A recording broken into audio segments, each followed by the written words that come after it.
Hello and welcome everybody to High Side, Low Side. My name is Zach, and joining me, as always, due to contractual obligation, is Spurgeon Dunbar.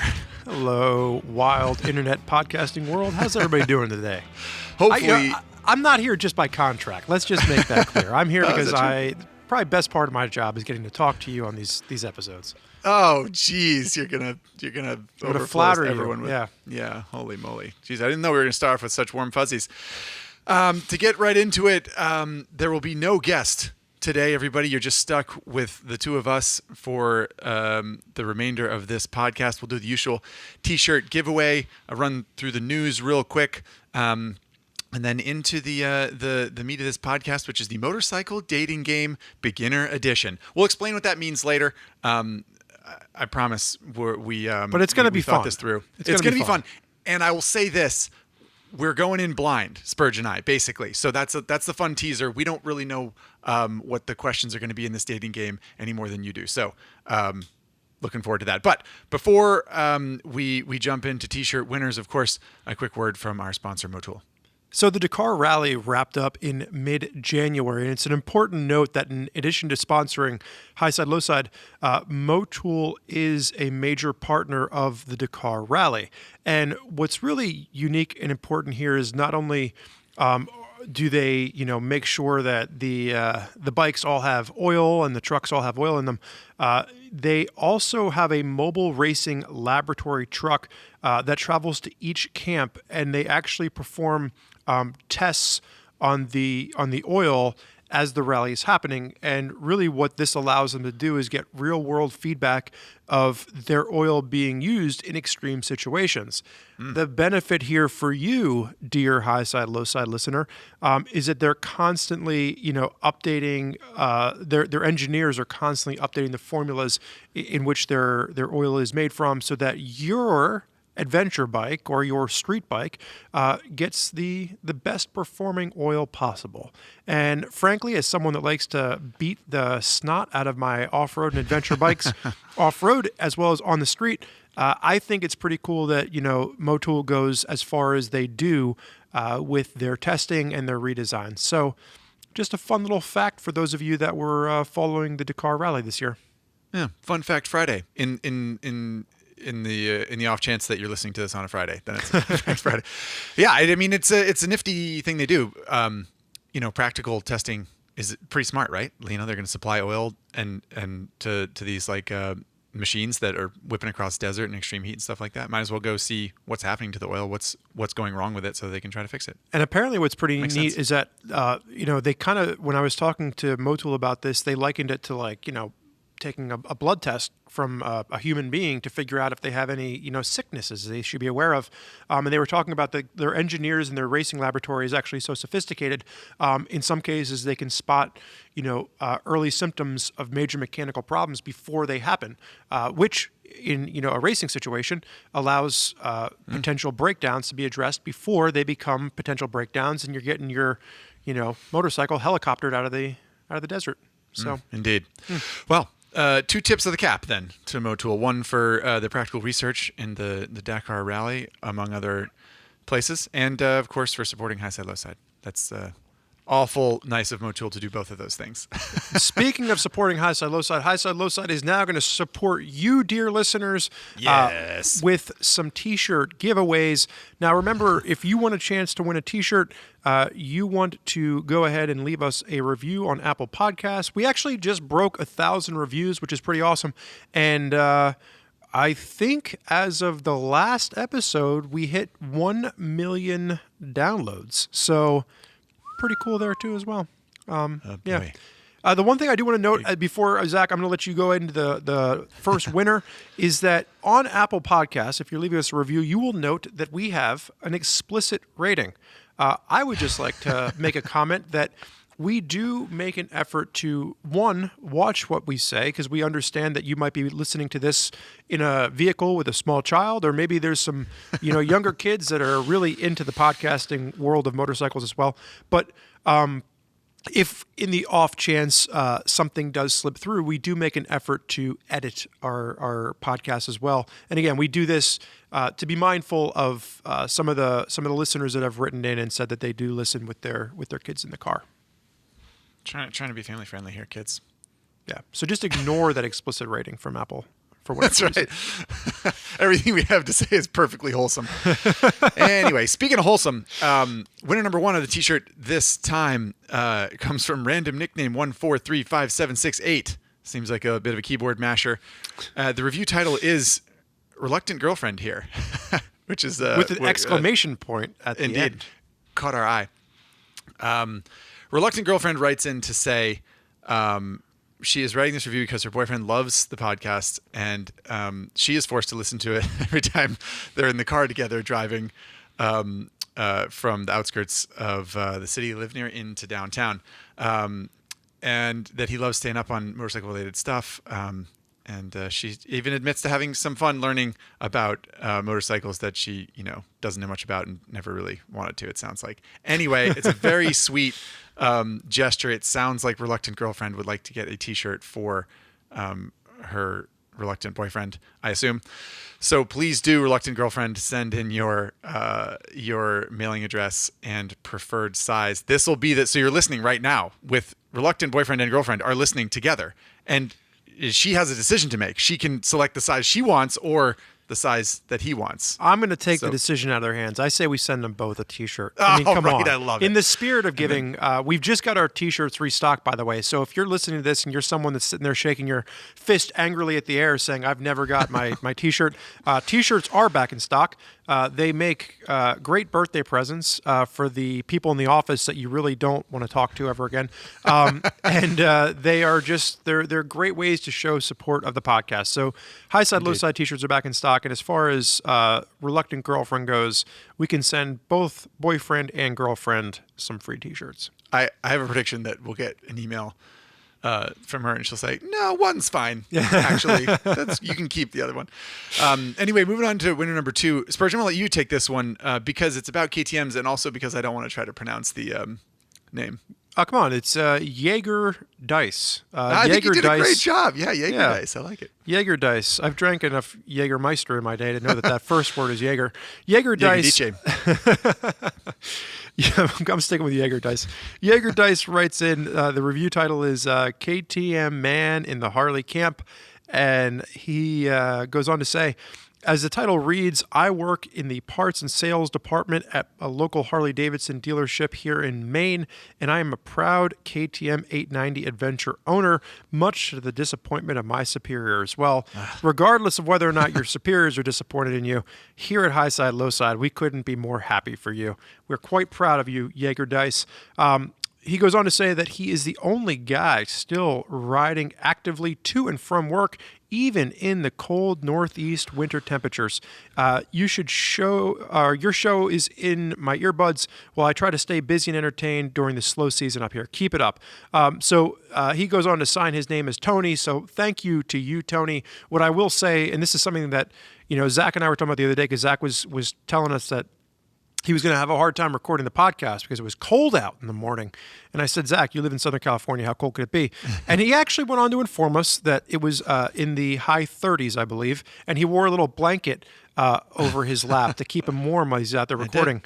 I did. But to give you a comparison, it was 13 degrees this morning when I came into work in Philadelphia. So it was a bit of a temperature difference, even from the balmy high 30s that Zach is dealing with at the moment. Difference being that you have heat in the room that you do. No, they keep the air conditioning on in the studio year round. So That's it's not true. I am freezing right now. You can't see it, but I'm very cold. If only there were some sort of garment you could wear that would cover your arms. I don't know. Maybe someday someone will invent something. Yeah, but then it looks like I'm, freezing, and I'm just trying to create the persona that Revzilla can keep the heat on in the wintertime, Okay, so Reluctant Girlfriend and Jaeger Dice, Tony Mongoose in Maine, please do send your T-shirt, preferred size for T-shirt and your mailing address to highsidelowside@revzilla.com, and thank you so much for your Apple Podcast reviews. Spurgeon Dunbar, let's jump into the news, shall we?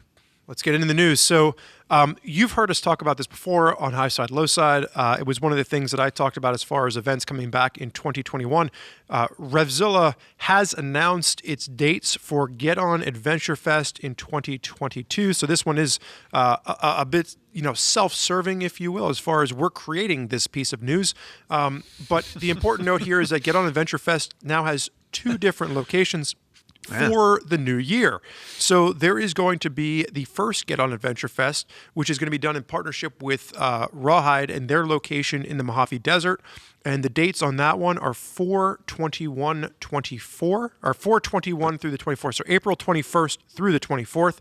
And then we are returning to the Black Hills as well in South Dakota from July 14th through July 17th. So if you want more information on any of these events, you can go to revzilla.com/ADV-fest. We will be at least one of these. We're splitting it up. So I can't promise you that Zach and I are going to be at both of them together, but we are going to be at Mojave Desert. We are going to be in the Black Hills. We're going to try and be at both of them. I'm probably going to be at both of them. Zach will be at least one of them. But this is actually a heck of an event. I was there last year.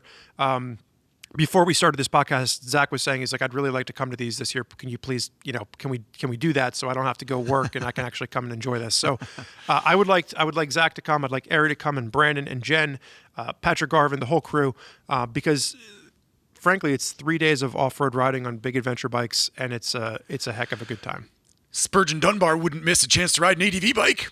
I just got to find one, man. I've literally been trying. I mean, speaking of news, I'm super jealous. Of news.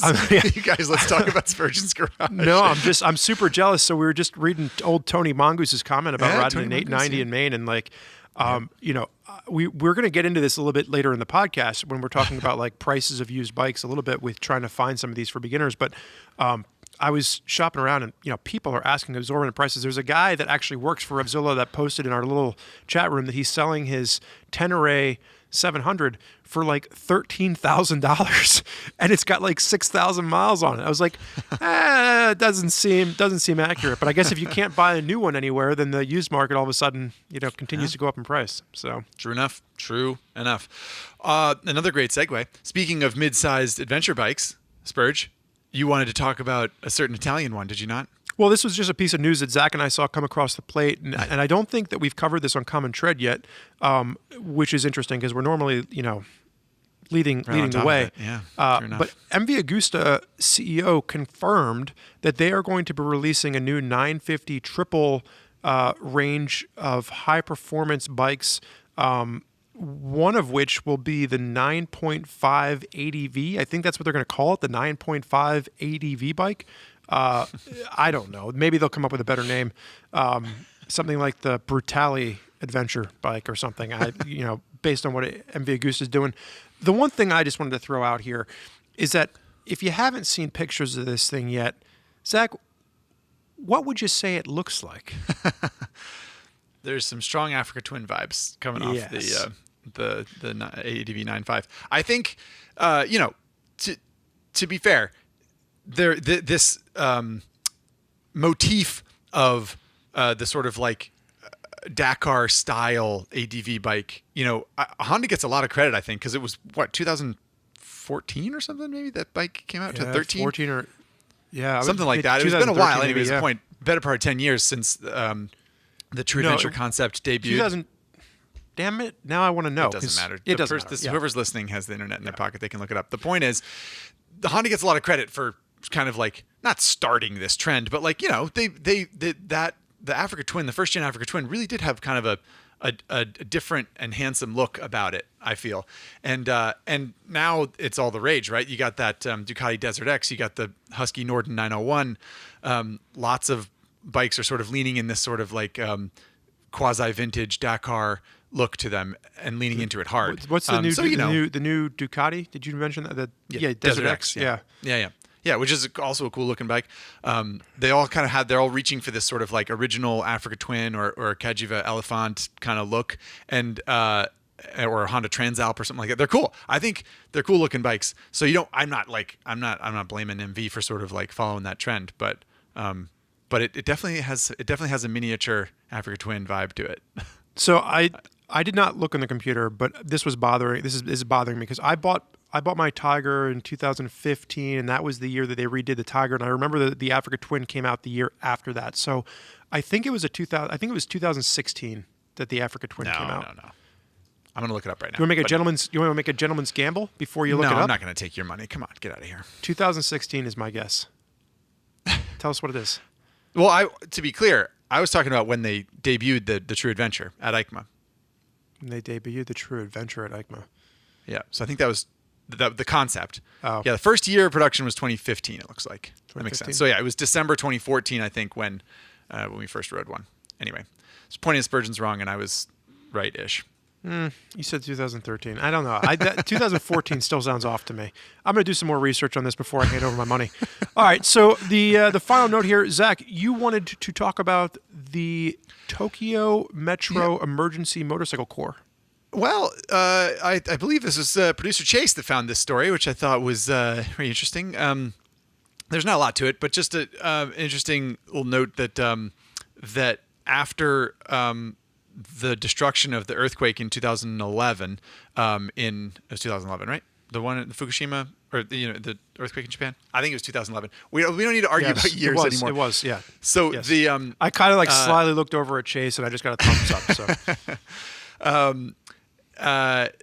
So. Some of the emergency corps for local or municipal police departments in cities in Japan were using four-wheeled vehicles, and this article we tripped over noted that there's a very small band of riders in the Tokyo Metro Police Department that they have a small fleet of motorcycles, little like Yamaha 250s, because they figured if there's a problem with a tunnel or something like that, and they need to use a vehicle to get down miles and miles of tunnel, that like an ATV or some sort of four-wheeled vehicle is not the way to do it. You want to have a motorcycle, and it just tickled me a little bit. This practical usage of motorcycles, I always like to see that, and it's nice to, I don't know, motorcycles are we've talked about this ad nauseum. So motorcycles are toys in large part, especially in the first world, in the United States, and I love to see when motorcycles can come around and sort of like help society in some way. Yeah.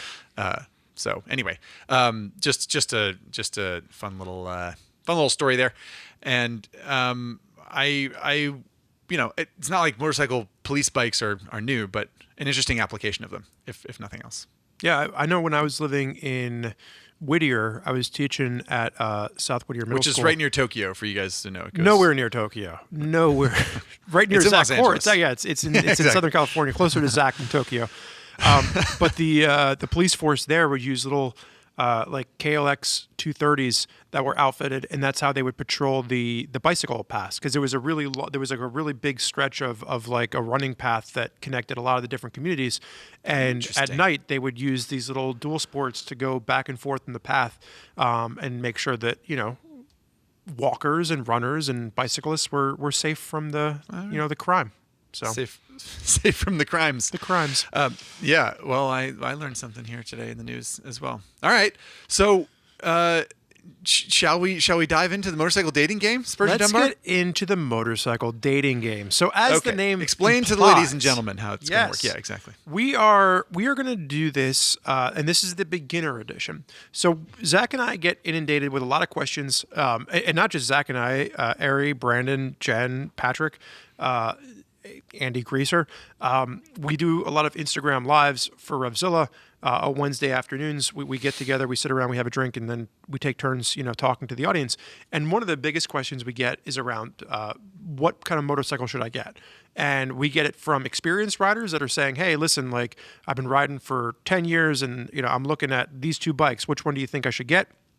And then we get it from new riders that are saying, hey, I don't ride yet, but I would like to, what should I consider? And oftentimes we don't get enough information. It's one thing to say, hey, what bike should I ride?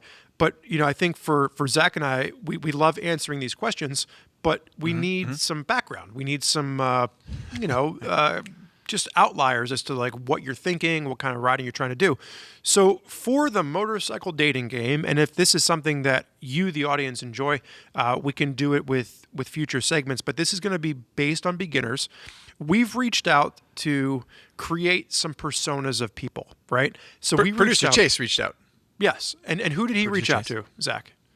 I don't actually know. I just wanted to be clear that we didn't solicit this information because we don't know what the information is. That's all. I just wanted to say that. Oh, okay. Well, now that you've said that, producer Chase did reach out. Zach and I do. We have 7 personas listed on our sheet in front of us. The personas are made up, but they're made up based on real questions that have come in from you, the audience, and everybody from Luke Darrigan, who is our camera operator, who actually doesn't ride a motorcycle and was actually a pretty great candidate as a beginner to put together a persona, to Brandon and Patrick Garvin and Pat Andy McHugh. Greaser, Pat McHugh. These are all people that built out personas for us as beginners. So what we're going to do is we're going to walk through different personas. We have a street persona, an off-road persona, track persona, off-road again, street. We have a couple of different personas here that walk all kinds of different financial and intent lines. So rather than try to tell you what's the best beginner bike to get in any category, because that's just like so broad and difficult, plus it's been done a zillion times, the idea is to try to narrow the focus a little bit and present a question from a theoretical person who wants to get into motorcycling, wants to buy a bike as a beginner motorcyclist. And with this narrower focus, we will hopefully be able to speak more directly to what would serve them and what would not serve them. And with any luck, this information will help you also, or it will help someone you know. Yeah. And you can point them in this direction. Hopefully there's one of these personas that you can identify with, right? All right. So let's do it. Because I think this is all very kind of like we're being very cloak and dagger here. Let's just jump Let's into go it. Right? for it. So let's do Persona 1, which is... I'm clicking on it right now. I have not ever seen this. So I'm opening it right now. Well, I think that's the it? important note is that Zach and I are doing this completely blind. This is the first time that we've seen these. We're seeing them together for the first time. So this could go horribly wrong too, depending on how things go. Okay, so this is the first persona is Craig, who is 33. Craig is 5'8", about 150. A very specific weight was listed. I'm not sure why that is. 153.56 pounds. 153.568, which is a really very specific weight. Point is, Craig is 33, 5'8", about 150. Craig is a line cook at Olive Garden. It's an extensive collection of name tags and hairnets. I didn't realize this was going to be a comedy routine from all of our colleagues here. So it sounds like Craig went through a breakup recently, would like to take his mind off of the relationship, has a friend who rides a Kawasaki Vulcan. That is a Kawasaki Cruiser, those of you know. And his friend's always telling him how awesome it is to take long trips. The thought of motorcycles been running through his mind. He wants one that he can afford, keep running, and looks and feels cool riding. So from an experience standpoint, it seems like Craig rode some BMX at a skate park when he was a kid back in the day, over by the old Denny's. Right. Everybody knows that skate park. He has, from a wrenching experience standpoint, he has knowledge of some common hand tools, so maybe a screwdriver or a hammer. And his budget is, his cap is he's willing to spend $4,000. Not sure what he's really considering. He's never ridden before at all. Probably just wants to look cool and ride around with the potential of, maybe taking one of those longer trips. Right. Okay. So just to like think out loud here, Spurge, I'm thinking like something. So Craig is 5'8", and it sounds like his friend has a Cruiser, and it sounds like he's sort of like kind of keen on the cruiser lifestyle to a certain extent. So maybe a Cruiser, and like for $4,000 you can get a decent used Cruiser, right? Like I'm thinking not a scooter because it's not long enough range. I'm thinking not a sport bike because it's not as comfortable, and I'm thinking not an ADV because it's kind of tall, and Craig is not particularly tall. Are you feeling you smell what I'm stepping in? I'm feeling what you're feeling. Okay. What I'm trying to do is I'm trying to figure out if we have to go used for this, because $4,000 isn't going to be a lot of money here to play with in the new market. Can you get a Csc Cruiser for less than? So possibly. So can you explain to the audience what a CSC Cruiser is and Right. why? So CSC stands for California Scooter Company, which is the American company that imports these Zhongzhen, I think that's how you say it, motorcycles and scooters from China. So they're branded as CSCs in the United States, in North America, I think. And they're basically sort of like, it's high-end mail-order motorcycle, right? Would you say? I don't know. Yeah, so there is no dealer. There is especially cheap ones. Yeah, but there's no dealer network. That's the There's big no thing. dealer network, right? Yep. You Correct. have to have it shipped to your house. Right. So yeah, and they are very affordable, and some of them are quite good bikes. As a little background, Ari and I did a comparison. The very first episode of CTXP was a little comparison adventure test between a CSC RX4, which is a little miniature adventure bike or small adventure bike, and a Royal Enfield Himalayan. So as an example, we have a little bit of experience with CSC, and they do make affordable bikes that have a certain following. Yeah, I did the test on the CSC San Gabriel 250, which is a little cafe racer looking thing, and that was $2,000, and that was the big thing there. When that came out, that was super affordable. The one thing I want to throw in here is that, for a lot of what CSC is, the idea here is that you work on your own bike. They do come with a 2-year warranty. You can take it to a local shop if you want to, but I would argue, based on what we're seeing here with Craig's Craig's riding experience. Stephen Luke is the videographer out in South Dakota who works for us. I looked at the wrong name on the sheet, but he was the one that built out this category. Knowing that his knowledge is very basic hand tools, I'm going to lean away from the CSC. Also, I'm browsing CSC's website right now. They don't really have a cruiser. The San Gabriel 250 is probably the closest thing they have to a cruiser. Right. I'm actually thinking Honda Rebel. And okay. Where I'm thinking like a Honda Rebel 300 is $4,600. Brand spanking new. Brand spanking new. Yep. So I'm thinking Honda Rebel 300. Now that's outside of his budget, but what I would say is that I'm guessing you could probably find a Honda Rebel 300 somewhere in the $4,000 range. Given where he's residing. Yep. And if you might even be able to find, I don't know, you might even be able to find a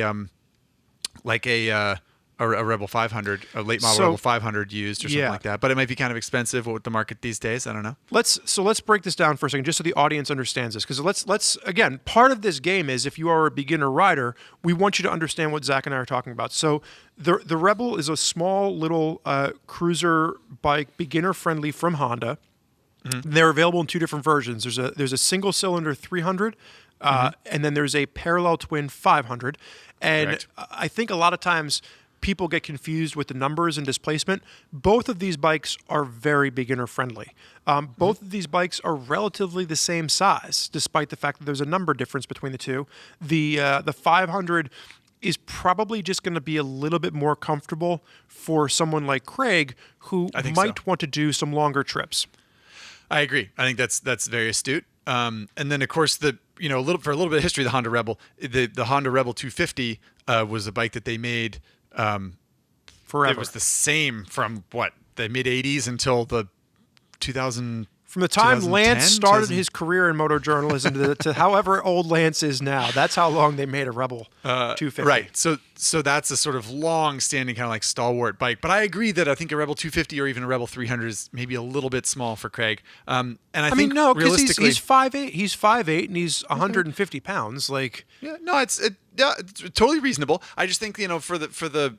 It sounds like Craig is eyeballing some longer trips, and I think he might grow out of a bike that size. So I would say go used, and try to get something as new and as nice as you can. I think reasonable to find a cruiser between $3,000 and $4,000 that's relatively late model that you could try out and see if you like it. Don't want to break the bank. If you fall in love with motorcycling and cruiserdom, then maybe your budget can go up for the next bike that you buy, something like that. But I think that that's the route that I would advise. What about you? So what's the thing? So you're saying not a Honda Rebel used? He can't afford it. Well, I mean, if you can afford it, if you can find a Rebel 500 used, that'd be great. A Rebel 500 brand new is $6,400. So there is a possibility that he'd be able to find one. And it's been out used. for a few years. Yes, but what I will agree with you on is that something like a Honda Shadow 750, well, that number again sounds pretty big. It's not a super intimidating bike. It does get a little bit heavier though, and that's something that might be a consideration. Kawasaki has is it the Vulcan S? No. Right. The Vulcan S is the one with the Ninja 650 versus 650 engine in it. So it's a 650 parallel twin liquid cooled engine, but all things considered, pretty nice bike, nice cruiser, and adjustable ergonomics. So you can make it fit you, which is nice. So I'm with you. I think that there's a great used cruiser segment out there where Craig could possibly find something in that $4,000 range. I would start the search with, can you find a used Rebel 500? I think that's going to be a really approachable bike for someone of his size. And I think from a new standpoint, I think it's going to be probably a little bit more beginner friendly than like a Shadow 750. I agree. I think try and get something fuel injected if you can, Craig, even though you're not a real person. I'm talking to you like you're actually out there. That's a good point. I mean, from a tool standpoint and from a mechanical standpoint, if he's buying something used that's been sitting around for a couple months and the carburetors are clogged on it, he's going to be shelling out money to get it fixed right away. And then it doesn't sound like Craig's super keen on that. So there you go. I think I feel good about that. I like this game already. This is awesome. We're solving problems for Craig. If you're listening, Craig, which we know you're not, you're welcome. But if you identify with Craig, I think everything we just said holds true. Rebel 500 from Honda, a few years used. See if you can find it around that $4,000 mark. I like it. All right, shall we move on to persona number 2? Yeah, I'll let you read persona number 2's first name and last name with the middle initial. I would really rather not. So our coworkers no, I'm not. Don't encourage this. They went the Bart Simpson route. So if you ever watch The Simpsons, where Bart likes to call into Moe's Tavern, that's a lot of our names are in that same vein. Looking for Amanda Hug and Kiss. Anyway, so our persona number 2 is Hugh. We'll let you guess the middle initial and last name. Hugh is 27, 5'11", 190. Is an internet sales rep of some kind. Let's see here. He's devoted his early 20s to his work. Yeah, I was skipping that stuff. Come on, he spends most of the time on the road shaking hands and selling .com stuff. He's ready to pick up a new hobby that's exciting and fun. He's a people person, so he's hoping to meet new friends. He stays active in relatively good shape, but does suffer occasional pain from an old knee injury. It's very specific. He's worried that it might hinder his ability to ride a motorcycle. Sure. And what can you tell people about knee pain and riding motorcycles? Will it hinder? I'm wondering if this persona was built. I mean, I'm obviously about 10 years on 27, so I can't say it's completely based after me. I anyway. know if you're already having knee problems, Hugh, when you're 27. Yeah, riding motorcycles into trees doesn't help. So he does have some moto experience, though. Rode dirt bikes as a kid, and as far as wrenching experience, is relatively handy, but not super experienced. Willing to learn, says his profile. The budget for Hugh, $3,000, and sounds like Hugh is looking to get into off-road riding. But unsure what type of off-road riding yet. But hopefully would do some amateur races, the hare scrambles, enduros, dual sports, something like that, right? Yeah, I think what we're going to run into here is this is something that I think bears mention for a lot of you riders out there that are thinking about this avenue of getting into off-road riding, because oftentimes we talk about getting into off-road riding as a really great beginner option. But the caveat to that is that you also need a pickup truck to go along with that, right? So a lot of times if you're going pure dirt bike only without a license plate, you have to have a way to get that motorcycle around. The other part of that is if you go like aggressive dual sport with a license plate, that's still not going to be a fun bike to ride on the street to get to trails. That's true. I would say that we don't know where Hugh lives. No. Hugh could, for all we know, he lives in the kind of the suburbs of a Colorado town where he has access to he can just bop a mile down the road and turn off onto dirt, and then he's off to the races, So we're going with a plated motorcycle is what you're thinking. So we don't have to worry about the pickup truck. I don't know. You're bringing up a good point, but I don't think so. I think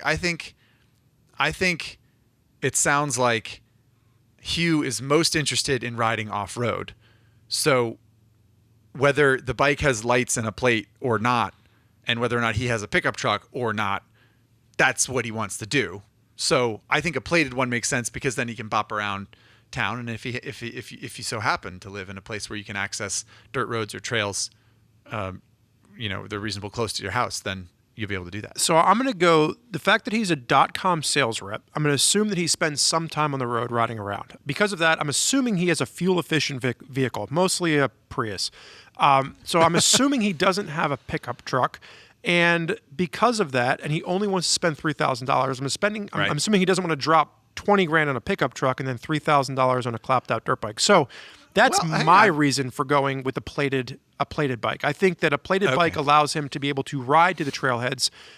He can still do a dual sport. He can still try his hand at hare scrambles or enduros. And then if he likes it, well, then he can decide he wants to invest more later on. I think that's fair. I think I would say you can get a trailer. You can get a trailer hitch for a Prius. You can tow a little dirt bike. So True. If you want to go that direction, Hugh, then we would encourage it. But I think Spurgeon makes a good point. So let's think about this. And for those of you listening out there that are starting to identify with Hugh, you like the idea of getting onto a motorcycle because you like the idea of riding off-road. Maybe you want to take it around your small little town too. You want the ability to ride on the street. But primarily, we talk about adventure events, or we talk about dual sport events or hare scramble races here on the podcast, and you're thinking to yourself, well, darn it, anyhow, that sounds like a lot of fun. Zach, what bike do you think Hugh should be looking at?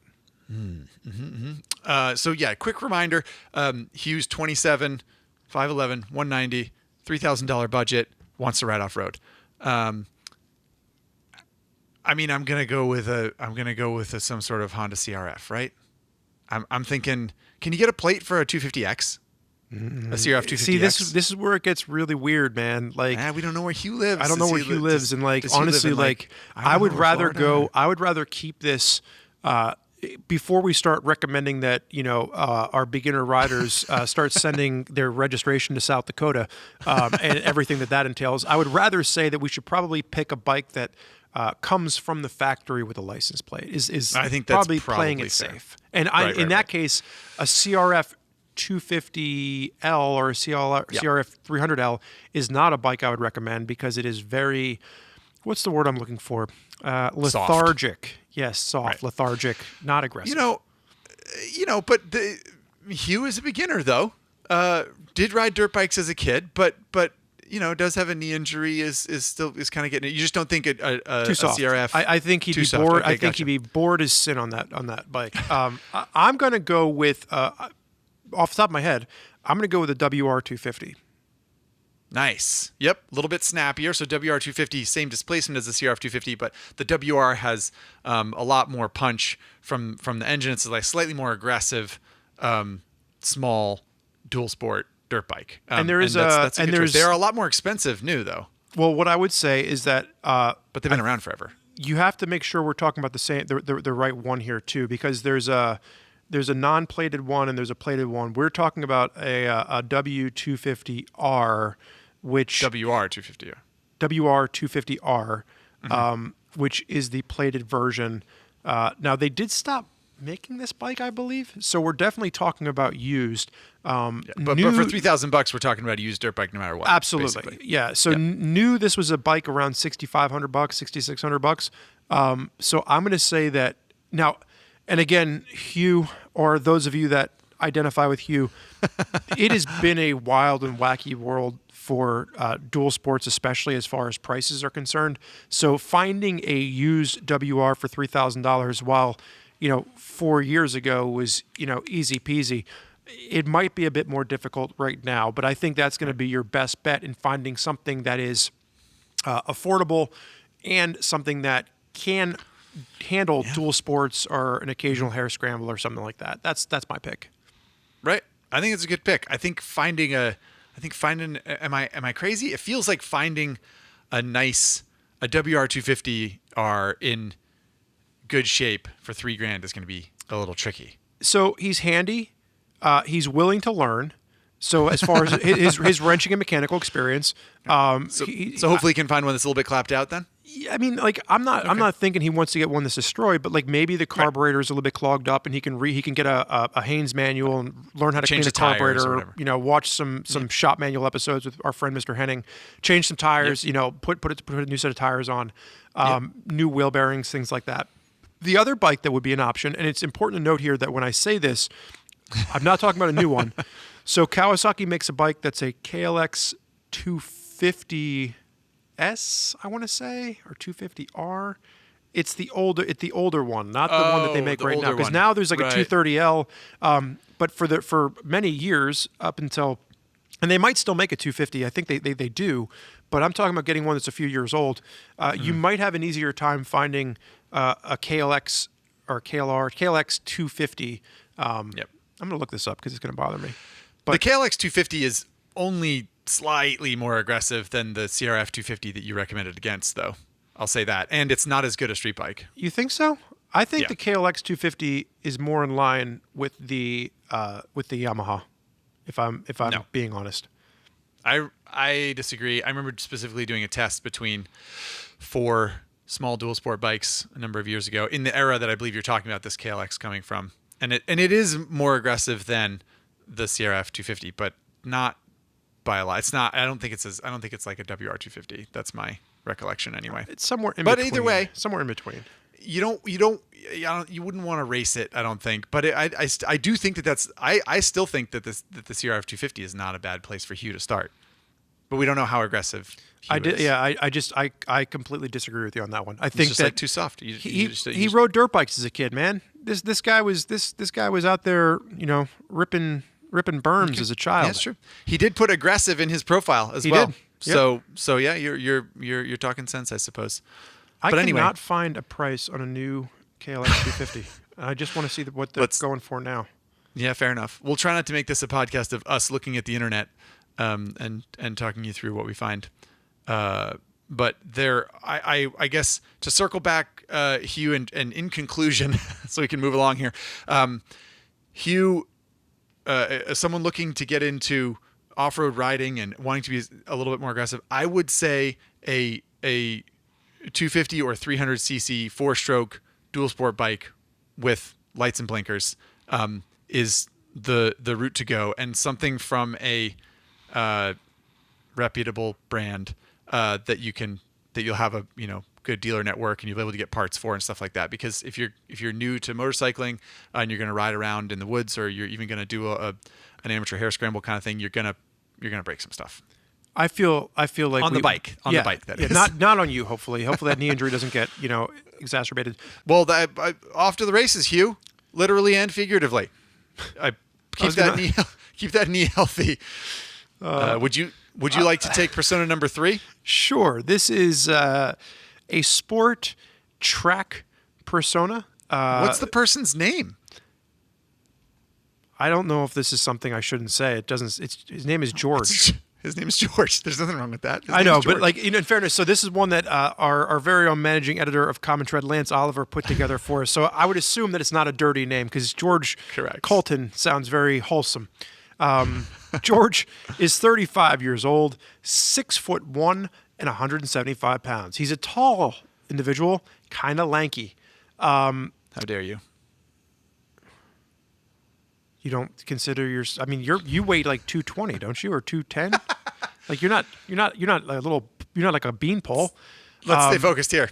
George is 35, 6'1", 175 pounds. He is a manager in a small manufacturing operation.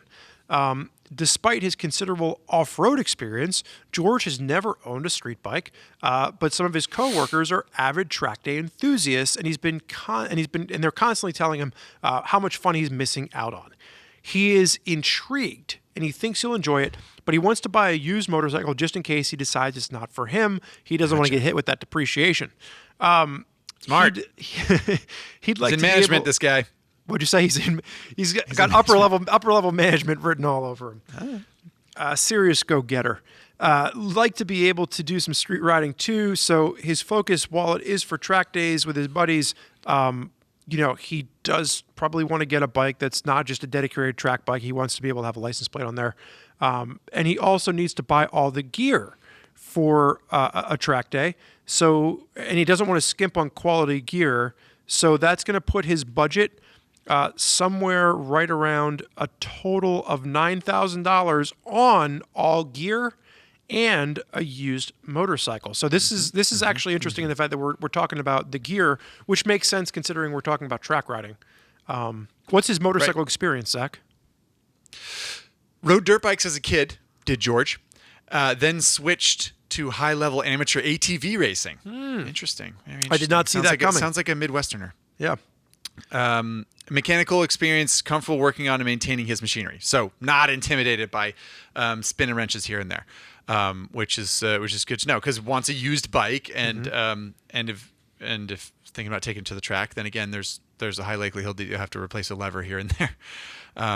So interesting. So $9,000 budget for George. Is that right? Yeah. Did you already say that, or did I jump the gun? $9,000 budget for George that has to be used for all of his gear and the motorcycle. So what I'm trying to do, I'm trying to do the math in my head. It would probably be smart for us to figure quality gear. Well, how to split the budget on gear, right? Like, I think I was going to say $2,000 for gear. You think you can get? I think we're $2,000. I think it's cutting it close. I think. So this is, to be clear, we're talking about purchasing a race suit. And I would say perhaps for George, I'd recommend a 2-piece race suit, maybe two-piece race suit, and then gloves, botitas, and a helmet. The only thing, so I like your idea of the 2-piece race suit, because that allows George to use the top half on the street and then the bottom half when he's out riding. The only thing I would throw in there is that, for example, he could get a top of the line Sedici race suit for like $650 versus, when you start to get into some of the 2-piece stuff, I think like a 2-piece race suit. I have a 2-piece Revit one that was like, the pants were like $450 or $500, and the jacket was like $450, $500. So then I think he's going to end up spending more up front, but the idea there is that he wouldn't have to buy a separate jacket, right?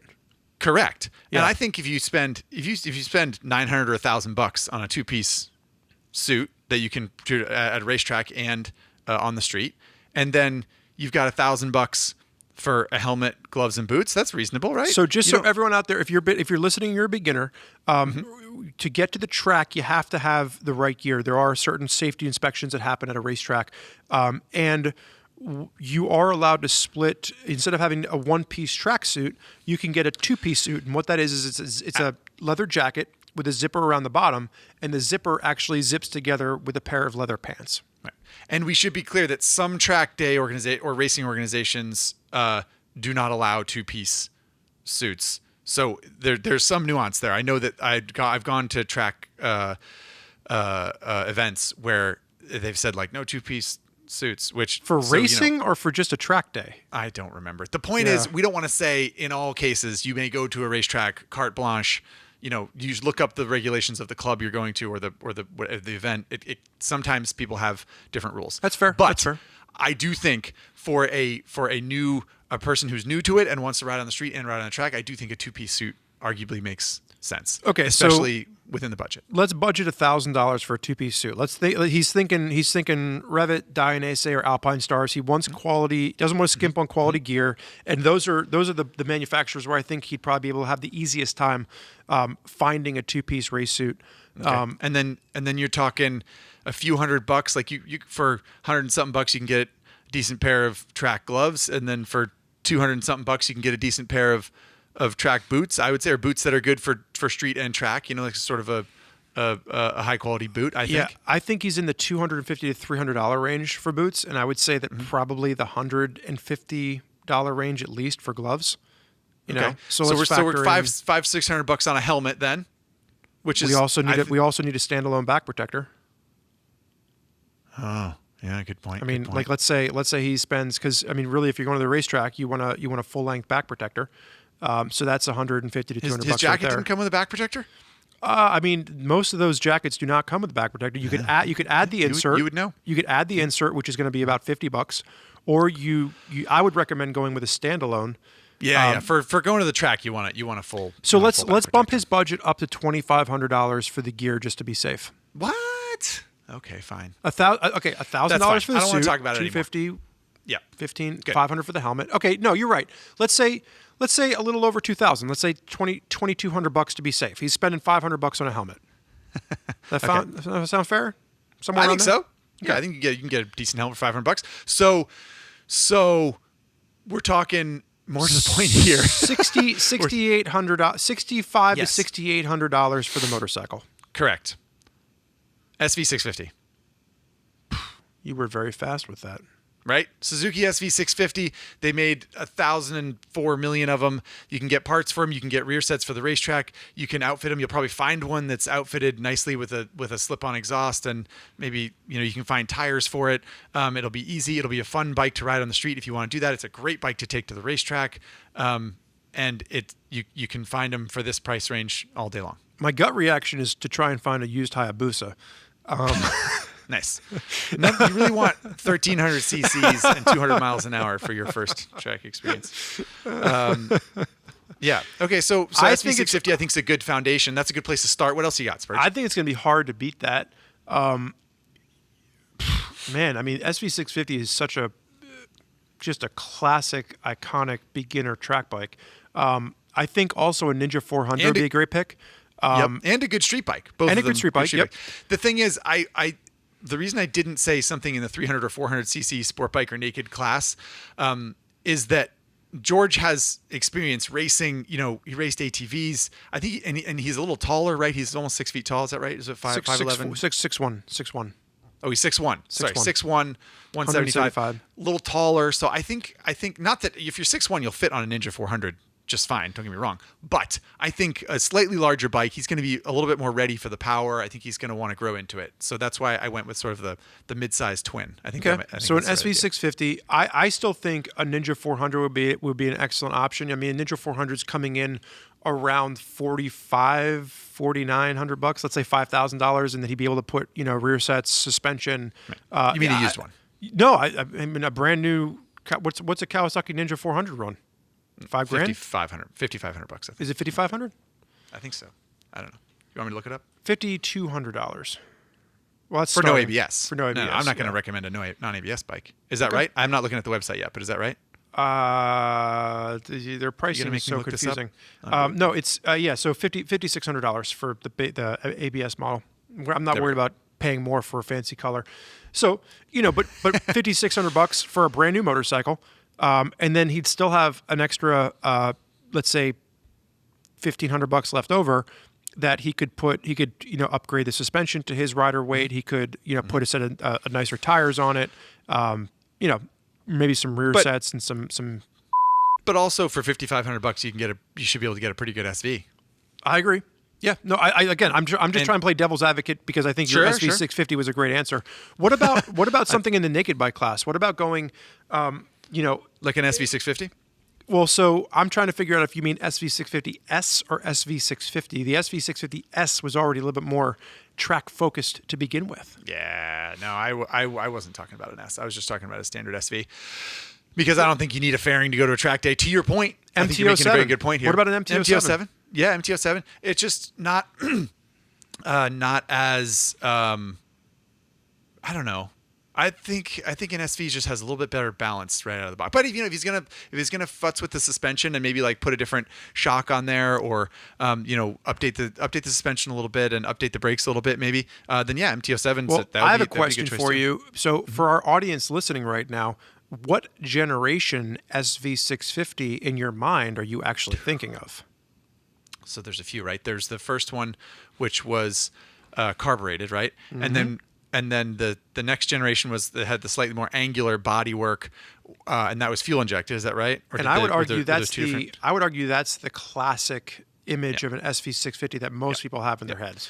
So I actually have a friend who got into track riding recently, and he had first used his street bike, and then he wanted to buy a dedicated track bike, and he bought an SV650S from the mid 2000s or late 2000s at some point. Fuel injected SV650S. I don't remember how much he paid for it, but he updated the suspension, and it already had rear sets on it, and he has been having a flippin' blast with it. So yeah, there are certainly other ways to go here, and I mean, you could, for we're talking $6,000, $6,500. Like, you might even be able to find like an older Street Triple. I was thinking a Street Triple R, like a first gen Street Triple R, because that's already going to have the nice suspension on it. The only problem with that is you're now getting north of 100 horsepower.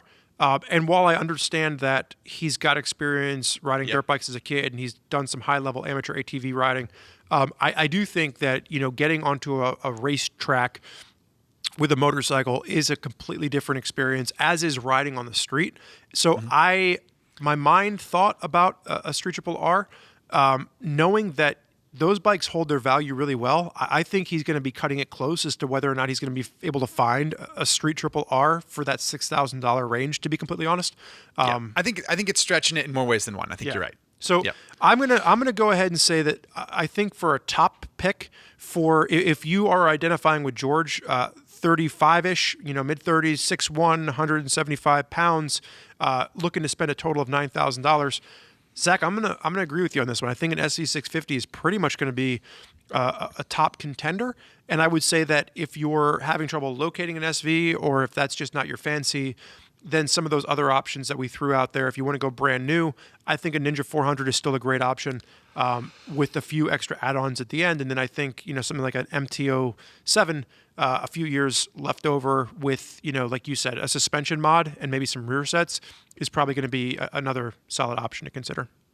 There you have it, George, and any other people who represent with George.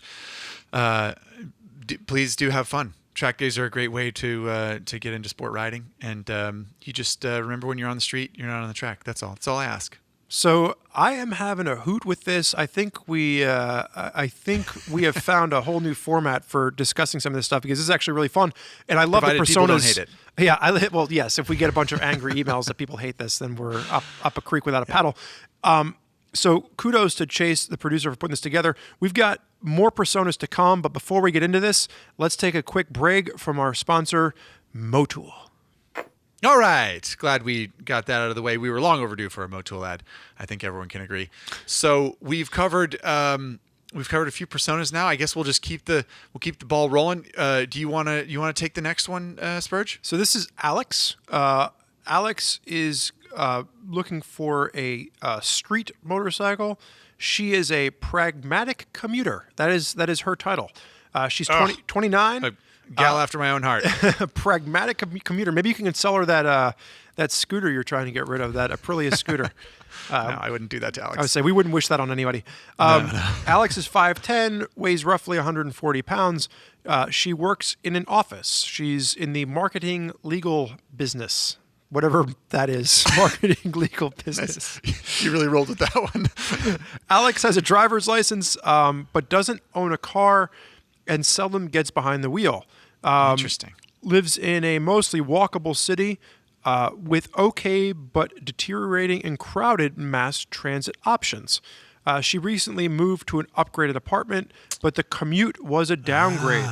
So it takes her about 45 minutes by bicycle, or about an hour and a half by train. Eek. Yikes McGakes. She's wondering if there is a frugal but effective way to get to work that is more in the neighborhood of 25 to 30 minutes, and that would significantly improve her comfort and convenience factor. Well, I wonder if she's in Los Angeles and she could lane split. I don't think that this person lives in Los Angeles based on the description of the city. Although maybe. And I don't think it'll affect our it's not, yeah, Los Angeles isn't a walkable city. and it really No, has it's not. no mass transit options. Very few. Yeah. What's her moto experience, Zach? Alex has it has bicycle only, no motorcycle riding experience. And under wrenching experience, Alex put IKEA furniture, but only reluctantly, which is a great way to describe your wrenching experience. That being said, if you can put together IKEA furniture, you've showed that you can go through a process, and that's really, as Ari Henning will tell you, that's all that working on bikes is. It's like following the book. But it sounds like Alex doesn't want to work on a motorcycle. And that's what it sounds like. Alex's budget is anything south of $5,000 is okay. So the office business marketing work, whatever it is there, is paying pretty well because you get $5,000 to spend. So respect. Other considerations, no big trips planned, just commuting and errands around the city. It sounds like bikes in the city, but not crazy about it. Not a thrill seeker. What else we got here, Spurge, that's relevant? She is intrigued by mopeds and scooters, purely out of utility. Keeps seeing ads pop up for app-based scooter rentals in her neighborhood. Right. So, Okay. Revel, things like that. So I think it seems like the more she's looking at, what's happening around her, possibly a scooter or a small displacement motorcycle. Right. So, quick review. Alex is 29 years old, 5'10", makes decent money, wants to cut down her commute in a largely walkable and densely populated city. I'm thinking a scooter, right? It doesn't sound like she's against a scooter. Doesn't sound like she's against a scooter. Nope. And I think that scooter will offer, scooters offer some things that motorcycles don't, like storage, like under seat storage that's waterproof. So she could tuck her helmet in there. She can put shoppings in there, which is handy, and they're convenient. And if there's a little bit of if she hits a puddle or something like that, won't necessarily get her shoes, pants, or clothing wet, because you step through style with a little shroud. So in a lot of ways, scooter makes a lot of sense for a city. I'm personally a big scooter guy. I love scooters. So I like the scooter. I think there are some small displacement motorcycle options we can address too, just not knowing what she's looking for. But let me ask you this. Yep. Let's start with scooter. What, and I think the beauty of this is that, her willingness to spend up to $5,000 really gives you a world of options for scooters. What's your go-to scooter recommendation? My go-to for Alex in this case, I think, would be, it depends what her aesthetic taste is. But I would maybe say Yamaha X-Max, which is a 150cc scooter. It'll go, I don't know, 65, 70. But she doesn't need it to do that. She just needs to get out of the way of traffic. So it's got some get up and go. And it's a very basic, simple scooter. It's not very expensive. I don't remember how much. I want to say it's $3,600 brand new. Or I'm looking like it up that. because I'm not familiar with the X-Max. Okay. So I'm not sure what this one is either. The downside to the X-Max is that it's a little generic looking, and it's not like vintage. It's not vintagey or cute. It just sort of looks kind of quasi-futuristic, and but from a utility standpoint, it's great and it's affordable and it's from a good company. So that's one place my mind goes. Other than that, Honda ADV 150, which is like a little bit more, sort of like quasi-rugged looking for a scooter anyway, but also a 150cc powertrain, and has all the things that scooters have. Just looks a little bit different. And then of course you got to mention I would say like a small Vespa, Vespa Primavera, something like that. Then they're very stylish. But she doesn't want to work on an Italian vehicle, and we all know that Italian vehicles have a reputation. Come on. I don't know, man. Vespa didn't build its reputation on like sex appeal alone, right? The reason the Vespa is around still is that they're functional. When you go out to them and you turn the key, they start. I mean, maybe you're right. Maybe they're not as reliable as a Honda or a Yamaha. That's entirely possible. But in large part, I certainly have known people that have had Vespas and used them and as a utility vehicle, and it's not like they're not super high strung. So my go-to pick is actually one that you didn't mention. I'm going to disagree with you on the Honda ADV scooter. I think that's kind of cool and quirky. I don't think that's what Alex is looking for. I didn't realize you had a crystal ball and you could tell what I'm just kind saying, of things I think Alex likes. It's like, I don't. It's bigger. It just seems a little bit more clunky. I mean, she's 5'10". She's a tall drink of water. That's true. Yeah. But what I will say is I am 6'3", and one of my favorite scooters out there is actually just the regular Honda PCX. PCX 150, I believe it is. And when that scooter came out, it was awesome. I mean, it still is, but I remember getting to ride that when it was first introduced as an update, and it was like tremendous gas mileage. We'll do up to 70 miles an hour. That's one that I always liked. Really? So you would Spurgeon Dunbar? Not me. I'm the ADV guy. If I'm looking at a scooter, I absolutely. You're going to get the ADV 150. Yeah, come on. I saw you jump it in the video review, and I was like, yes, finally a scooter for the rest of us. So to be clear to everyone, a Honda ADV 150 is a sort of like quasi adventure styled scooter. But basically, it's a PCX 150 underneath. It's essentially the same thing. It's the same powertrain, but it's more money. And it does have some differences. It's more money. I don't think she needs that. I'm trying to save her money. Okay, fair enough. I don't know that I would go with a PCX over an X-Max though. Do you think the PCX looks better than an X-Max? I don't know enough about the X-Max. You said you were looking at a picture of it. No, I looked at a picture of it. I think the PCX looks better, but as far as like which one's more functional, the Honda is the one that I have the experience with. Yeah, functionally they're very similar. So, our scooter aesthetic sensibilities aside, Spurgeon and Zack, this is certainly one route to go, and there are lots of options for less than $5,000 you can get. What about a Super Cub?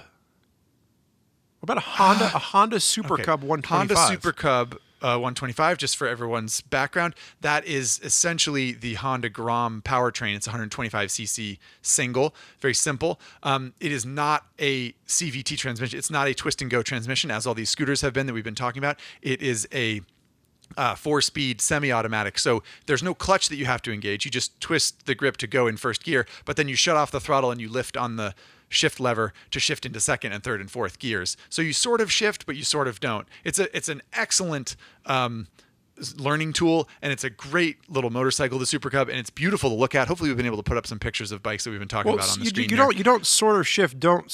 You definitely sort of shift. You just don't have to use a clutch, right? Like it's right. Yeah. That's maybe a better way to put it. Okay. You definitely have to shift. You just don't have to know how to operate a clutch to do it. Running down the street with first gear screaming, and you're like, I'm sort of shifting, and I think, Zach, am I doing this right? I think sort of shifting, sort of don't is a good way to classify it, to be fair, because you have to shift the bike, but you don't have to know how to shift to do it. Anyway, the point is, I don't think my take with Alex is that she doesn't necessarily want to learn how to shift a motorcycle. That's not something that she is interested in doing. However, if she does want to do that, then a Super Cub is a cool idea because it's scooter-esque, but it's sort of motorcycle-esque. It's a great looking little machine. The thing I don't like about the Super Cub is that there's no underseat storage like a scooter, even though it looks like a scooter, and there's no passenger accommodations. So the Super Cub rides alone, no passengers. And I'm not saying that Alex did not say in her profile at any point that she wanted to take passengers, but I do think you live in a city, the chances of someone being like, oh, hey, can I just get a ride a few blocks? And then, I think that Alex's confidence would build quickly. And as we said, 5'10", I think she'll be, tall enough and strong enough to take a passenger and be confident doing that. And I think that the Super Cub rules that out, which I don't love. Okay.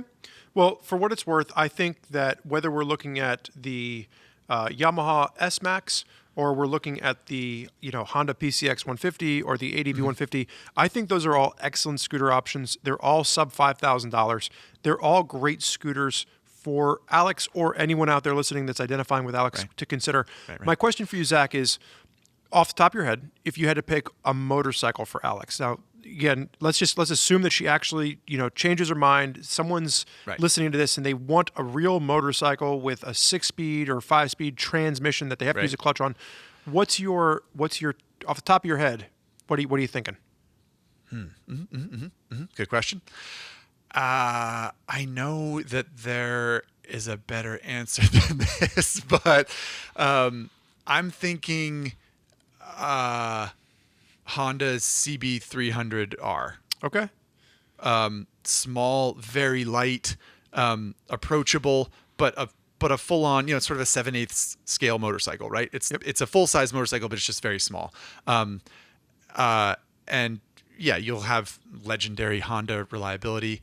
And the CB300R is actually kind of cool looking. It's got a round headlight. It's got that sort of like neoclassic look to it, which I think is kind of neat. We don't know how stylish a lady Alex is, but that comes to top of mind for me. How about you? What would you say? My gut reaction goes back to the Hayabusa, Zach. Sure. No, that makes sense, actually. I don't know why I didn't think of that. God. But no, joking aside, I was going around and around on this, and I liked when we started thinking about scooters, I liked that because it got us talking about some different models that we probably don't often talk about on high side, low side. And I think that's important to recognize some of the different things that are out there. But as the motorcycle that I was thinking about, honestly, for Alex, I keep going back to this one. It's one of my favorite picks right now, and it would be the Z400. The Z400 is such a lightweight, fun, little approachable motorcycle. It handles itself really well. There's plenty of get up and go that she can zip around through traffic. If she's merging onto a highway or merging onto a side street to get away from something, she's going to have plenty of power there. But it's not so intimidating that it's not going to be very approachable for a beginner. Again, not that Alex said that she was interested in this, but like it's also going to be a great little bike to get out of the city on the weekend if she starts to really enjoy the motorcycling experience and wants to get out of the city. Yep. I think that bike is one that would be my suggestion for her next bike. It sounds like what she wants now is like urban mobility and convenience and something, that makes sense and is super, super, super approachable. So that's why I lean towards, but I mean, the Z400 is a great bike. And I think that what I hope is this theoretical Alex out there, rides around on a scooter and then is like, oh, you know what? I really like this. And I want to shift myself and I want to move forward with this. One more thing I have to say, we've covered this bike on high side, low side already, but it feels like we have to mention the Honda Navi, doesn't it? Did that come up? Did you think about that at all? Honestly, for Alex? I think the only reason I didn't, and if you're not familiar, go back and listen to the first episode of season 5, because Lance and I, with Zach kind of mediating, got into it over the Honda Navi pretty aggressively. For like 15 minutes of your time, we wasted talking about the Navi and which one we both kind of fell on different lines there. I think the Navi is going to be an excellent pick for a lot of people. I think based on Alex's size at 5'10", I think on the willingness for her to say that she's willing to spend up to $5,000. Yes. I think the Navi might be a consideration if Alex were to say, I don't want to spend more than $2,500 and I'm just looking for urban mobility. So maybe if you identify with Alex, but you don't have as deep of pockets, maybe your budget is half of what Alex's is, then the Honda Navi should be a consideration. My thought would be that if I had to choose between a Honda Navi or a PCX 150, I am probably going to lean towards a PCX 150 just because you get a little bit more bang for your buck out of that. I think you're not wrong there.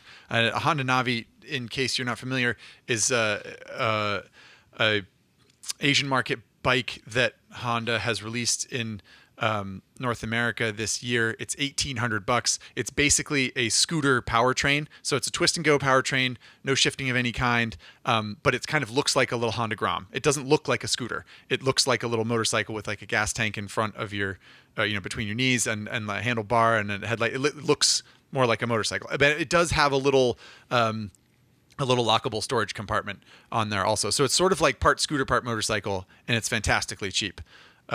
So that's what we're talking about. And I to your point, Spurgeon, I think it's too cheap and not necessary for what Alex is. The one thing I want to throw out here, and again, because this is a beginner focused podcast episode, and because people might not know, one of the things that I do like about the scooter route 2 versus the Navi route is, as of right now, from a tire selection standpoint, you can get you have a much wider variety of tires for like a PCX 150. Specifically, knowing that Alex is using this as her daily commuter, where she is probably going to be riding in rain and sunshine, and then rain again. Well, maybe not sleet and snow, but Michelin does make a Pilot tire for scooters, which is a great, all-weather riding in the rain option. So just knowing that, she's going to be using this day in and day out, I want to make sure that she has, tire options, that are going to be, in line with what she's going to be doing as well. And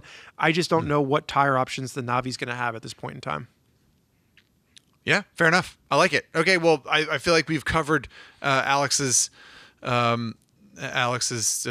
desires. I think a scooter will get you to work so much faster, Alex, and I think that I hope that it leads to more interest in motorcycling in general. I say we move on. What do you think, Spurge? Persona number 5 is his name is Lance, but it's not Lance Oliver.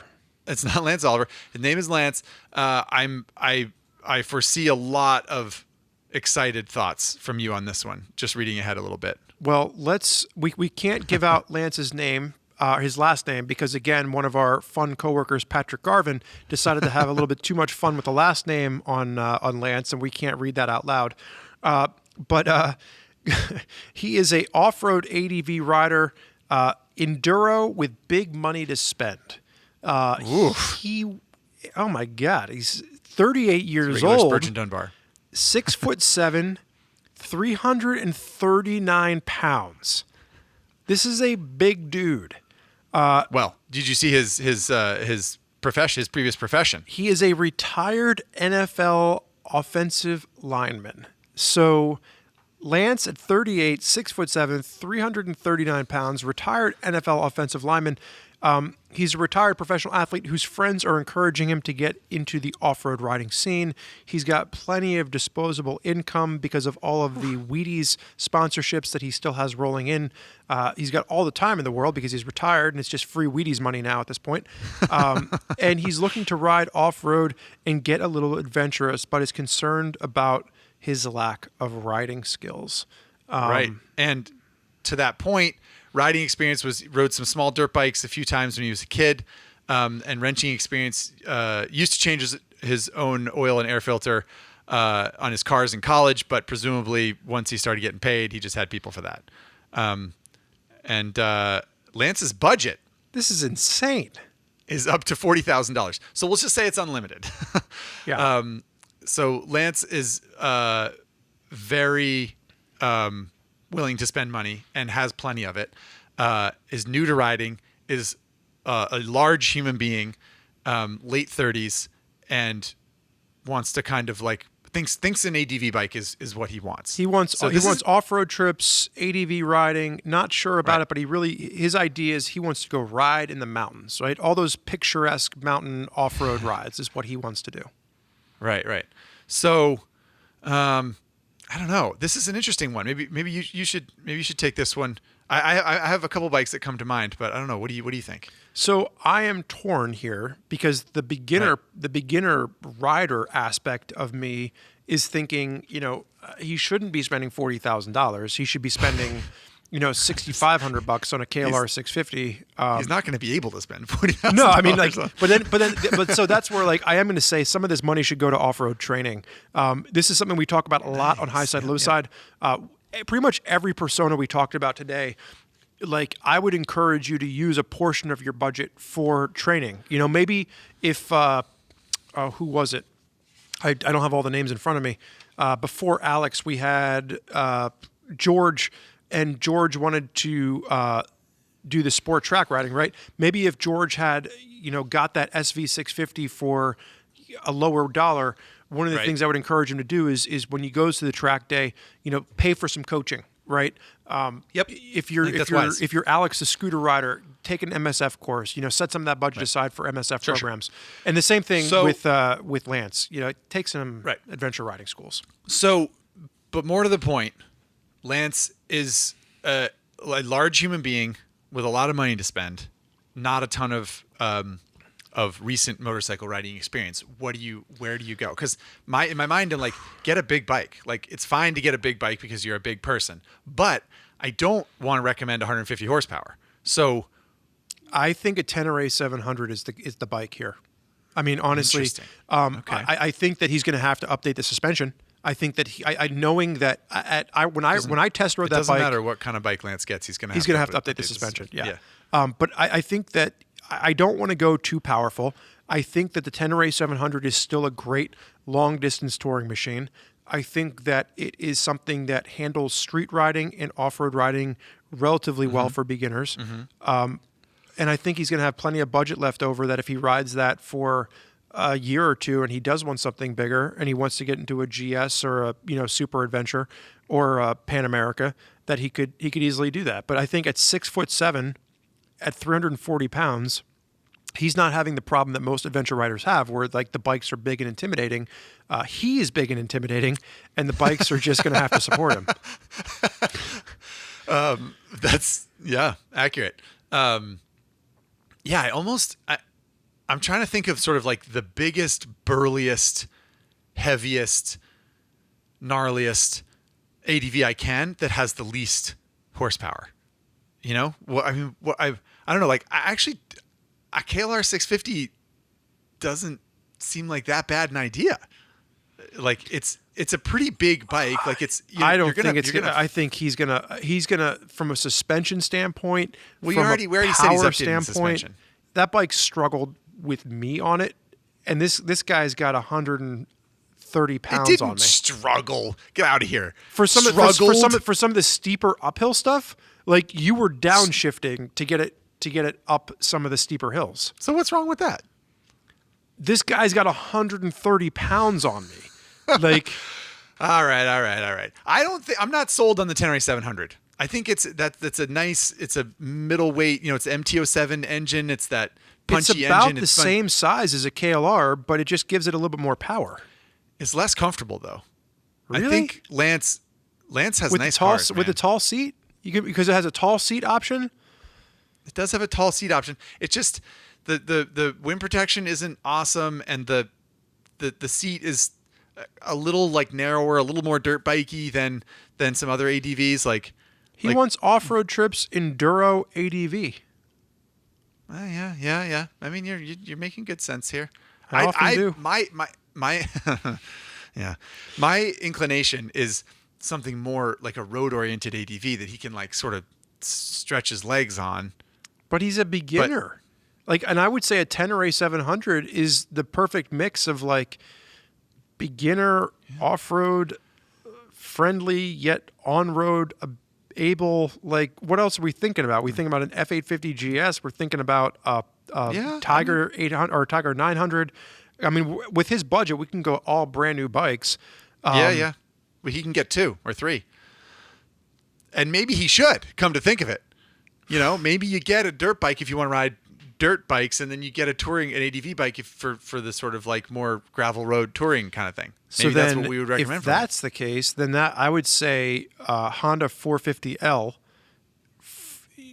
is an awesome little big person entry into just like a dual sport. It's balanced. That's a CRF 450L. CRF 450L. Yep. Right. Yep. But again, I still think Tenere 700 is my pick for the adventure bike. How about Touareg 660? It's like a fancier. Haven't ridden one yet. Have you? I have not either. But the engine, you're talking a little bit more horsepower, but it's not an intimidating amount of horsepower, I don't think. The engine, I think, is not quite as good as that Yamaha engine, but especially for ADV, that's my hunch anyway. But it's like a fancier version of a Tenere. Like it's sort of like it's Italian, and it's like it's a little bit spicier, and it's got lots of budget to work with. I'm remiss to say KTM 890 Adventure R, because everybody always will then pick on me and say you just like KTMs. But like, if we're going to bring up the fact that his budget's $40,000, he's a larger rider. You could get a KTM 890 Adventure R with the full spec pro component suspension on it and a tall rally seat, and he's probably going to fit it perfectly. And it still makes about 90 horsepower, 95 horsepower, like not crazy. And it's got all the bells and whistles on it from a safety standpoint. Great bike to ride in the street. That bike makes more than 90 horsepower, doesn't it? At the rear wheel? 890? I think it claims like. I think it now claims like 105. It's different. Like it's different than the Duke, and I'll be honest with you. I don't know what the difference is. The Duke is right. retuned then compared to the 890 Adventure. Okay, well, so for a large and in charge fella looking to get into adventure, enduro, adventure touring, whatever. KTM 890 has electronic cruise control. Budget. So like if you want to That's do the touring aspect of it, but again, he's a beginner rider. I know. It seems silly to recommend bikes like that to a beginner, but I think a mid-sized adventure bike is the way to go, and also I would reiterate, if you have this kind of money, consider getting more than one bike. Consider trying things out in a more piecemeal way. Do you think that's good advice, Spurge? What I want to say is one of the things that we challenged, and this was again, I was reading through this. So Patrick Garvin, our colleague out in South Dakota, picked this. But I thought what was great was for each of these, it's got the name and the title of the person provided by. And for example, like Matthew Fells is our senior creative video editor. Lance Oliver, managing editor of Common Tread. Patrick Garvin put his title down as purveyor of badassery, which I thought was pretty good. Not inaccurate. But if go ahead. I was gonna say, if you haven't watched any of Patrick Garvin's stuff over on JMP Cycles, some of the videos are pretty fun. He's a great personality and a very knowledgeable guy. But part of what we were challenging our staff to do for us was we wanted to recognize that beginners come in all shapes and sizes, right? And I think oftentimes people say beginner and they think of some 18-year-old kid in college, but beginners are 60 years old with retirement income coming out the wazoo, and they can afford anything. And oftentimes they buy bikes that are wrong for them just because they can afford it. And I think what I'm trying to do here is, if you identify with Lance, the fictional Lance character who's 38, 6'7", 340 pounds, maybe you're a bit svelter or a bit shorter, you don't have to spend your entire budget right out of the gate. I think really it is appropriate to say, spend money on rider training, get a bike that's more appropriate for you as a beginner, and then after a year or two, trade up and work your way through it. And again, that's where for me, for Lance, I'm going to go Yamaha Tenere 700. If you want to get a second bike, you can get a second bike too. I just realized we talked about this bike earlier in the podcast, and I didn't bring it up, but Africa Twin. That's my pick. I knew I was missing something. Africa Twin's my pick. Nice, mellow engine, but big, sturdy bike. He'll feel comfortable on it. It's so heavy. He's freaking Bruce Banner. He doesn't care about heavy. Agreed? I think you disagree? I think we're going to agree to disagree on this one. I'm going Yamaha Tenere 700 with a tall seat and a upgraded suspension. That's my pick. All right. I'm going Africa Twin. A little bit bigger, but I think it'd be more comfortable, and you still get a 21-inch front wheel and a little bit of off-road chops. Well, with that being said, we are at the roughly hour and a half mark. We've got one persona left. This is persona number 6. And her name is Janet Lane. No relation to Alex Lane, by the way. Different spelling. Different spelling. Alex's last name was Lane, but different spelling. I don't know how that happened. Anyway. I have some guesses. And Chase, our producer, is the only person I'll ever know. But yeah, Janet Lane, 27 years old, 5'5", 135 pounds. She is a graphic designer. What's some of her bio look like, Mr. Quartz? Looking forward to getting to work fashionably on a cool motorcycle, and would love to join in on the fun and group weekend rides with riding clubs. It sounds like Janet is keen on the sort of like social aspect of motorcycling. She's always wanted to learn how to ride, and the tough city commute and rising gas prices has sort of convinced her to take the plunge. She loves the look of old cafe racers, but she worries that she doesn't know what to look for in buying a vintage bike, and she doesn't have any background with wrenching. What I would say is you mentioned the fact that she's up on like the social aspect of motorcycling. It seems like she's pretty social media savvy too, because she's talking about like she likes the idea of like the Litas, which is a riding club that's pretty popular on like Instagram, and a lot of the imagery that comes with that is like vintage, CB 550 cafe racer type bikes. Right. So, yeah, sounds like she doesn't want to work on it, but she wants it to look old and cool. Is that accurate? I would say that's accurate. Let's see. Affordable, reliable, not too powerful, not too tall. Doesn't have any wrenching experience. Doesn't really have any riding experience. And she has a budget of $7,500 United States dollars. Well, knowing that she has a city commute that's pretty tough that she wants to address. She's concerned with rising gas prices, so something that is a bit more on the fuel efficient side would probably be appropriate for her. I'm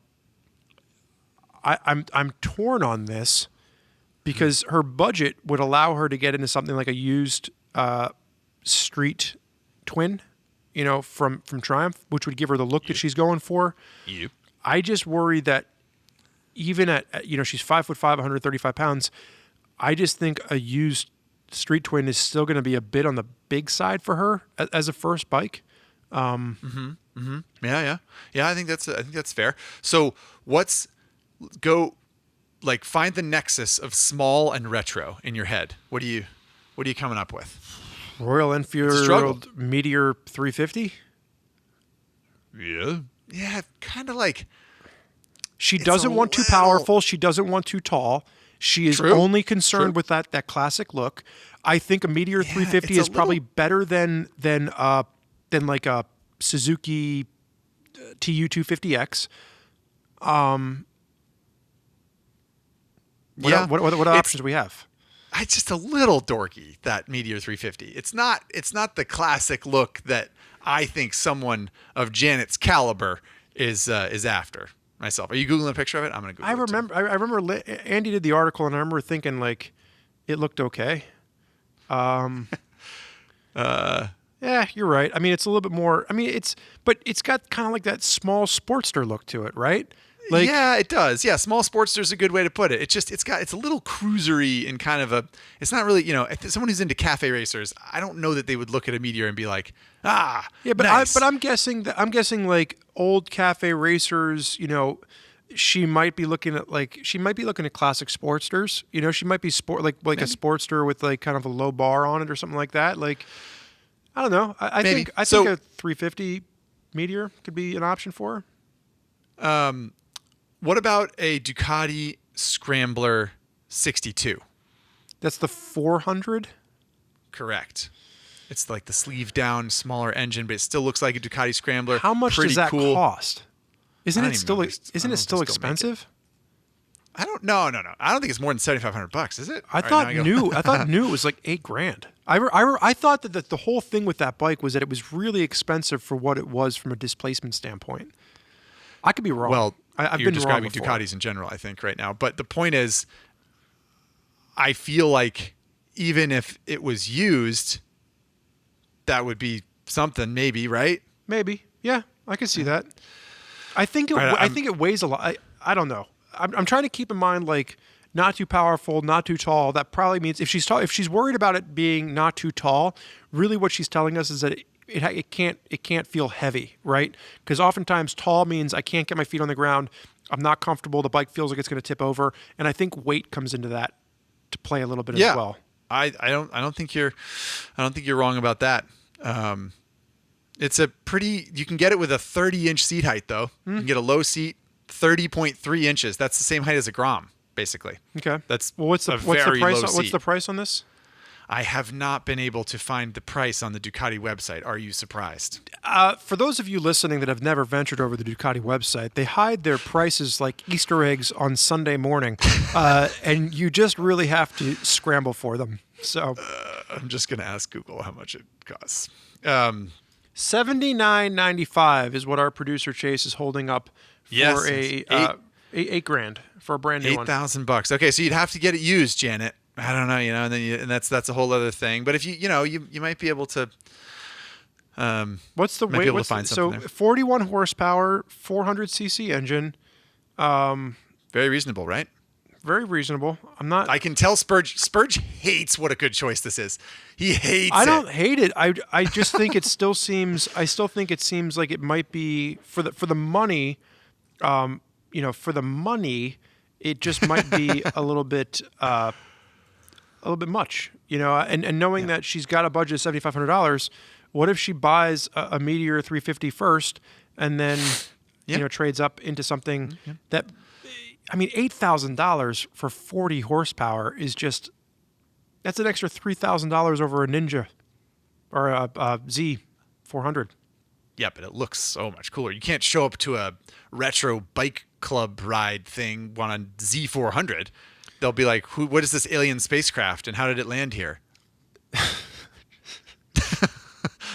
So let's I'm exaggerating a little bit, but you know what I mean. It's not. I think it's it's a great consideration. It's one that oftentimes escapes me because I do think from a style to value standpoint, again, $8,000 for that Scrambler 400, and again, producer Chase, do you have the weight of that bike?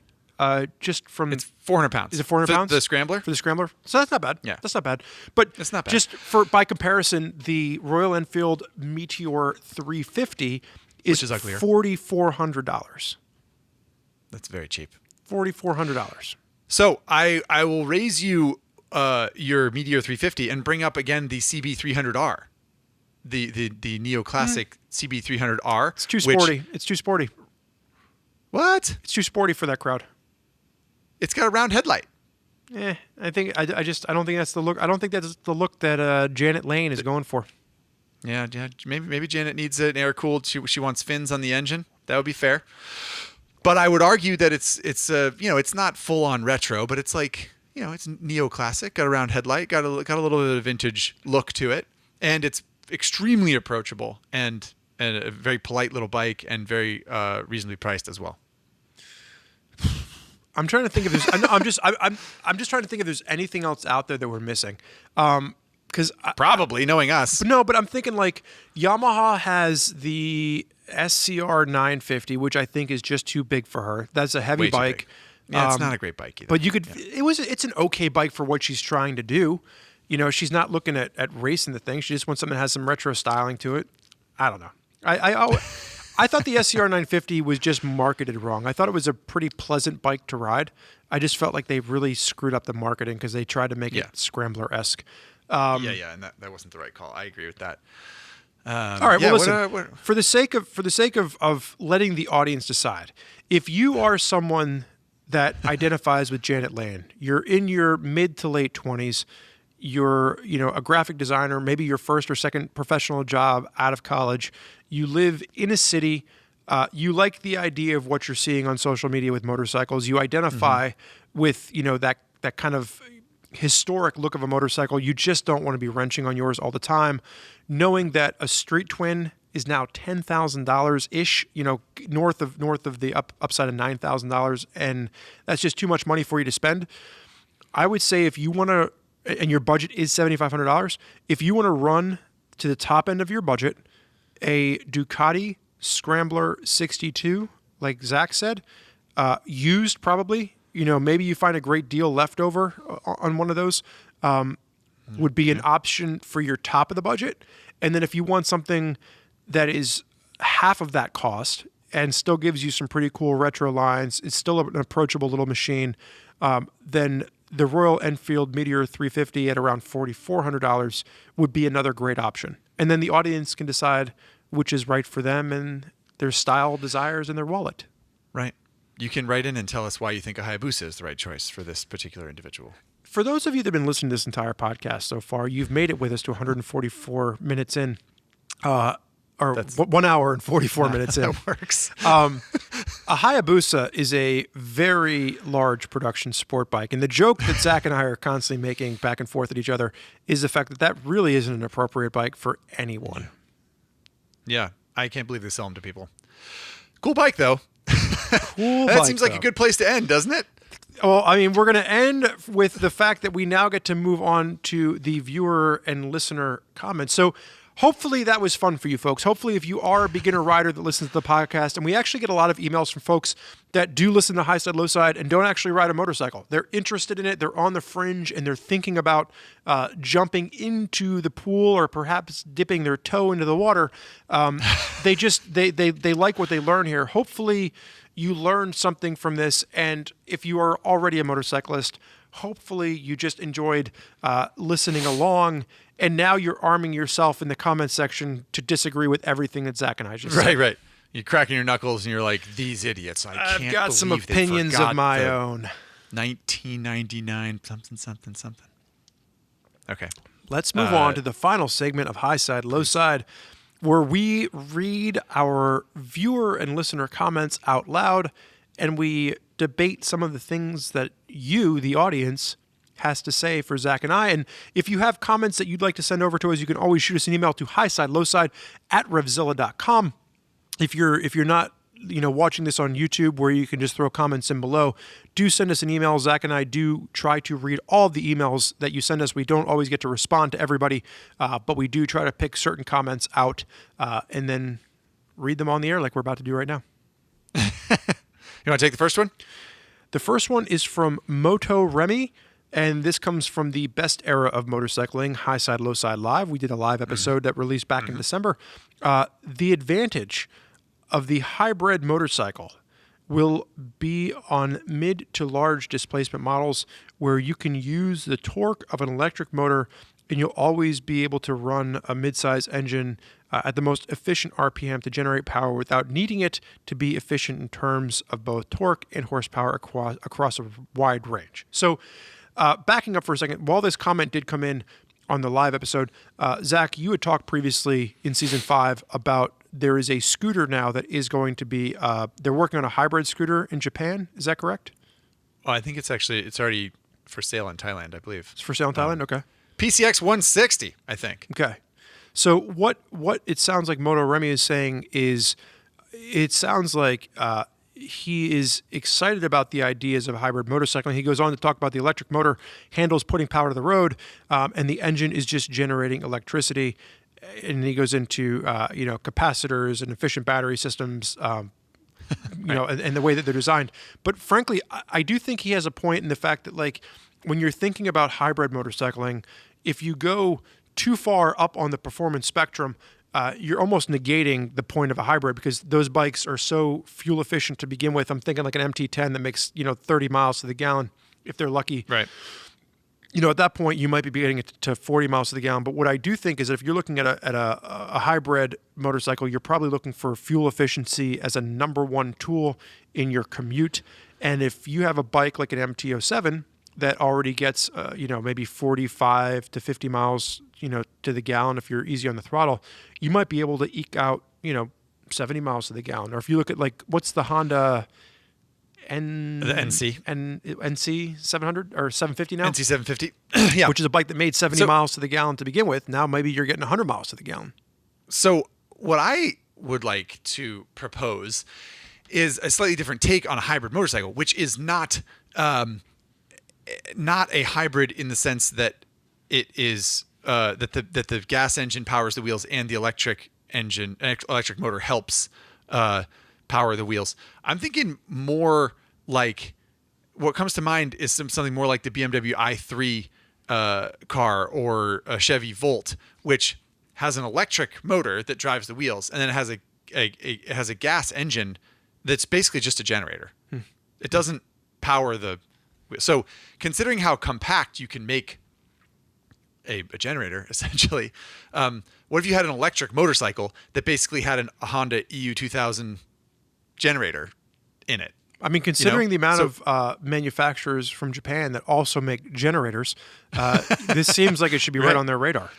I mean, and if you actually, most generators are pretty low tech, realistically, so if manufacturing dollars or R&D dollars went into making a generator that was really, really good, I think there might be something there. I think the idea of having a really small gas engine on an electric motorcycle that produces electricity that would charge the bike when it's parked or just run when you're riding it, I feel like that almost has more, basically an electric motorcycle with some help, rather than trying to make a full-on hybrid system like a second generation or second generation Toyota Prius or something like that. Well, it's interesting because one of the biggest conversations we have, around e-bikes in general is, quick charging versus replaceable batteries. And, one of the things that Jen talked about in the live episode is that replaceable battery technology is actually pretty difficult, based on her work when she was at Alta. Right. Whereas, the quick charging system might seem like the way to go. And really what we're talking about here is, if you could say, well, actually, we're gonna keep a little small generator on the motorcycle that is a far less, which offers far less pollution than something like a big bore engine, and it allows an e-bike to just continuously ride on and on and on, and get a further range. Then I mean that could be a viable solution if they can keep it compact enough to work on a motorcycle. Right. Well, I don't think that Moto Remy is way off base with this comment. I think it was interesting, an interesting point to take. The balance is a tough one to strike. But yeah, a fun conversation to have, and I hope that we start seeing more concepts like this, because I think it's a neat it's a neat idea. Yeah, I think we've talked about electric bikes enough, and there's so many different concepts coming out there. One of the things that Zach and I talk about a lot is the fact that let's see some of this stuff come into production.